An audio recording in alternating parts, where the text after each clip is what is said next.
Apakah hukum kerja cashier di supermarket atau 7-Eleven atau Speedmart yang jual arak dan makanan yang haram dan tidak ada kaunter khusus untuknya? Baik, tadi baru sebut ada dah. Bagus.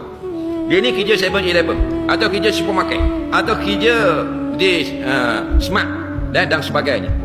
Ada jual arak. Apakah hukumnya? Dia begini. Kerja tu boleh, tapi jangan kita ada terlibat dengan arak. Kalau kerja supermarket, dia bukan bagian arak. Dia bagian lain, tak apa. Hukumnya tidak haram. Contoh dia bagian pamper, atau dia bagian alat makeup, atau dia makuk pinggang, atau dia bagian makan makanan. Bagian arak tak terlibat? Tidak haram. Kalau terlibat dengan arak, haram, kena laknat. Allah laknat 10 golongan berkait arak. Bukan minum saja. Nampak? Tu kalau kerja supermarket, dia tukang pikul kena, tukang ambil order arak kena, dan tukang susung arak siapa dia susung kena juga laknat. Haramlah ke gaji tu. Atau dia tukang peresok betul atau tidak 80 botol siapa dia tukang raih, kena laknat juga. Toke memang kena laknat dah pagi petang siang malam. Tapi kalau kerja 7E, memang kalau ada arak haram gajinya. Kenapa? Memang dia yang akan jadi jurujual. Kalau supermarket banyak jurujual.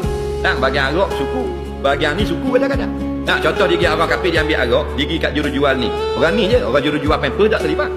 Tapi kalau 7E seorang saja jurujual, betul tak?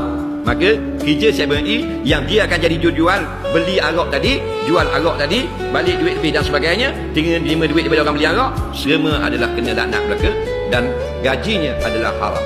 Bila haram, diguna untuk semayang, tidak diterima. Buat haji, tidak mabrur. Dia kata. Soalan seterusnya.